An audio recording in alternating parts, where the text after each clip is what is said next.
সোনার ডিম পাড়া হাঁস, লোভের শেষ পরিণতি।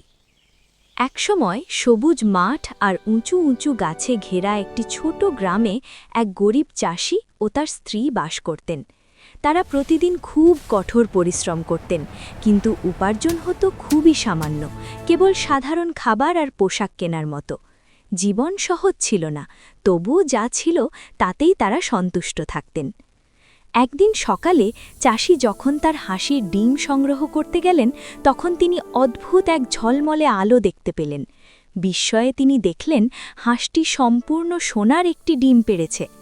চাষি নিজের চোখকে বিশ্বাস করতে পারছিলেন না। তিনি সাবধানে ডিমটি তুলে নিয়ে দ্রুত বাড়ি ফিরে গেলেন। তার স্ত্রীও সমানভাবে অবাক হলেন।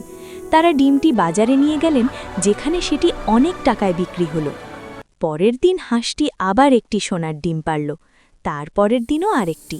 খুব শীঘ্রই চাষি ও তার স্ত্রী আর গরিব রইলেন না। তারা ভালো পোশাক কিনলেন, বড় বাড়ি বানালেন এবং সুস্বাদু খাবার খেলেন। তাদের এই সৌভাগ্য দেখে প্রতিবেশীরা মুগ্ধ হয়ে গেলেন। কিন্তু দিন যত যেতে লাগল, চাষি দম্পতি ততই অস্থির হয়ে উঠলেন।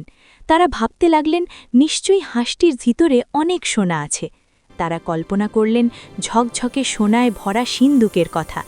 প্রতিদিন মাত্র একটি সোনার ডিম পাওয়া আর তাদের যথেষ্ট মনে হল না। ধীরে ধীরে কৃতজ্ঞতার জায়গা দখল করে নিল লোভ। এক সন্ধ্যায় তারা একটি বোকার মতন সিদ্ধান্ত নিলেন। তারা বিশ্বাস করলেন, যদি হাঁসটিকে কেটে ফেলা যায় তবে একসঙ্গে সব সোনা পাওয়া যাবে। ভালোভাবে চিন্তা না করেই তারা হাঁসটিকে কেটে ফেললেন। কিন্তু ভিতরে তারা পেলেন শুধু একটি সাধারণ হাঁসের মতোই সবকিছু।